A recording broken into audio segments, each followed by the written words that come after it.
Welcome to the Box Score Sports Podcast.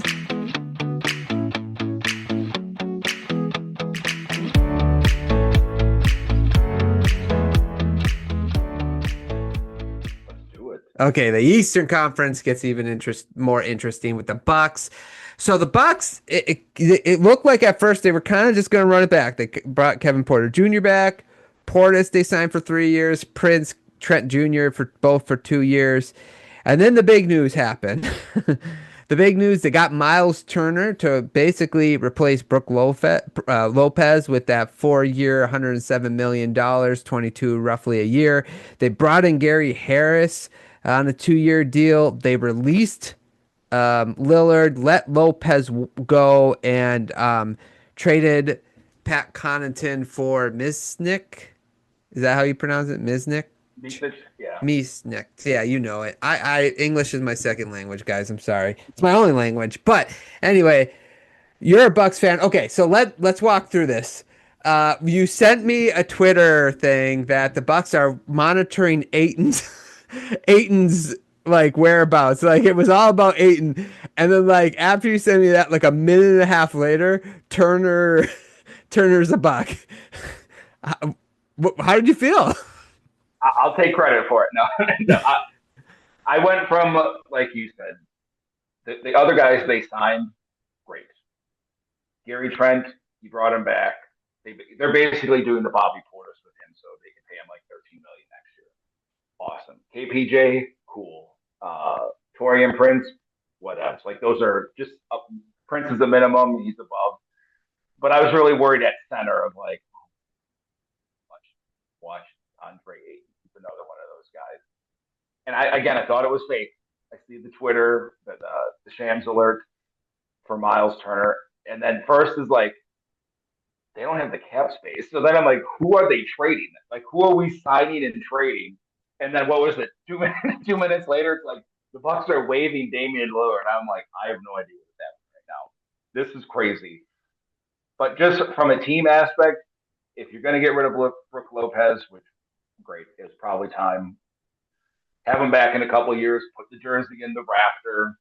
Dude is awesome, but he's 37, and you can kind of see it last year. That's what happens when you get old. Father time is undefeated, and when you're 7'2", it's probably a little quicker. So fit-wise, you're basically bringing in 29-year-old Brook Lopez that shoots a little different. Not really a post player, but the Bucks never posted anyone. So from that aspect, it's like, all right, cool. We can bring him in. We don't have to give up a draft pick.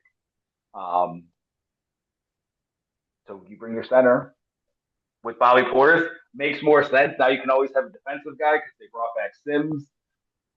So we're back in season tournament champions. Yeah, you'll get that, right. But as far as a fit, in a move, while as crazy as it is, I like the gamble, is what I would settle on.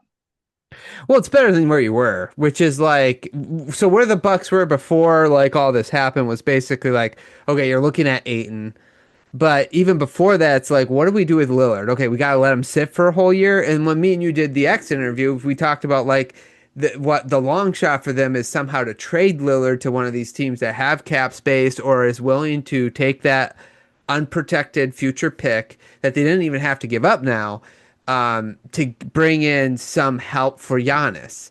And what they did was they stretched out for the 5 years with Lillard, so that $22, if only $22 million of like dead cap for the next 5 years for the Bucks. Which will be a little rough, but it's better than having basically 1 year of $50 million that you can't use at all. And then the next year, you don't know how good that $50 million is going to be, right? Because he's coming off an Achilles at 35, 36 years old. So I actually like it for the Bucks. I think Turner is going to be a little bit better of a defender than Lopez because Lopez just couldn't move. Turner can. There was moments in the finals where even though his offense kind of was lacking in the finals, his defense, he showed up defensively at times, big defensive plays, disruptive. So I think the Bucks will love that. Him and Giannis, I think, will fit very well together. And like you said, now they can mismatch the lineups a little bit with Portis. And you said Sims is there. You got Prince back. Keep him at power forward though. You got Kuzma.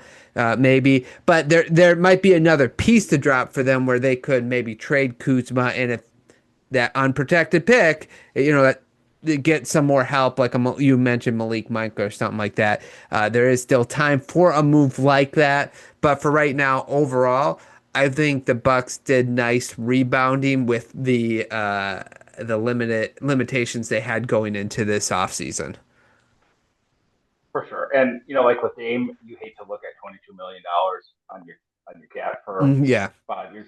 Basically, call it 3 years because you would have paid him 54 this year, 58 next year, and you're probably using a pick to get rid of him, right. assuming right. So 3 years from now, the cap going up, you feel the impact of it.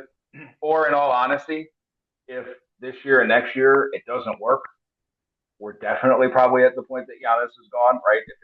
If this isn't working at all, and then what do you care if you have $22 million of dead cap when you Right. suck anyhow, right? Right. So that's kind of like the half glass full way to look at it.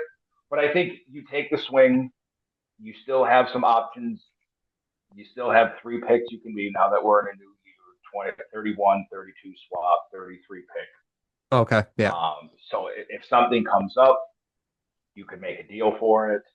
Uh, so does it make you the best team in the East? No, but you have Giannis.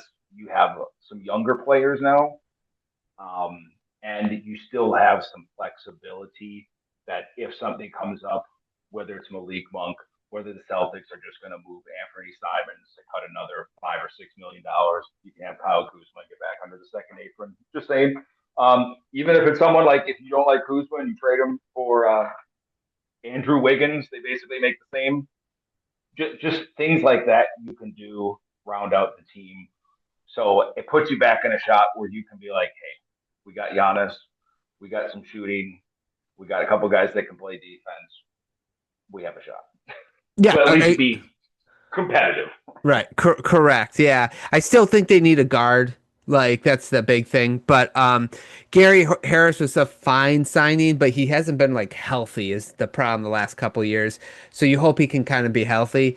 But he's a fine signing. I just not like I just don't know how reliable he is at this point in his career. So it still is like you're almost like for me it's just like one more piece. I do like Kevin Porter Jr. signing because I think again he finally came back last year into the NBA. He's been gone for a little bit. Now it's going to be his like second year back with a whole off season work with the team. Hopefully he matures a little bit more. But I would love to see him like just springboard into this starter role. But I do want them to make one more move at guard doing something, and then I'll be more confident in them going into next year. But we'll see what happens. Yeah, they definitely need another ball handler. Um, I'm sure Giannis is going to have the ball a lot. That's kind of how they ended the season. Um, and if that's the case, he's gonna put up some crazy stats this coming year. But again, sometimes we think championship or bust, and you always want to try for a championship. But again, if you can be competitive and you have one of the best guys, who knows what can happen, especially next year. Are you likely to beat the team coming out of the West? No. But if you can win a round or two and you get to watch Giannis run around and do the cool things that he can, and he's happy, great. And Turner, it's not a crazy contract either. They didn't go out and pay him $40 million. So worst come to worst, if it falls apart, he's got a movable deal. And again, the cap hits really won't matter if you have to move on from Giannis and Turner. So at least we get to ride some good vibes.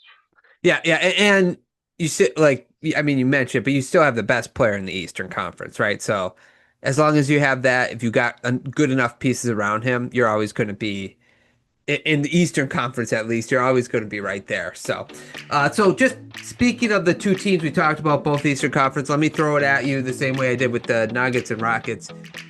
Thanks so much for watching this clip of the Box Score Sports Podcast. I hope you guys enjoyed. If you haven't yet, please subscribe to our channel. Follow us on Instagram and Twitter or X. And we'll talk to you guys real soon. See ya.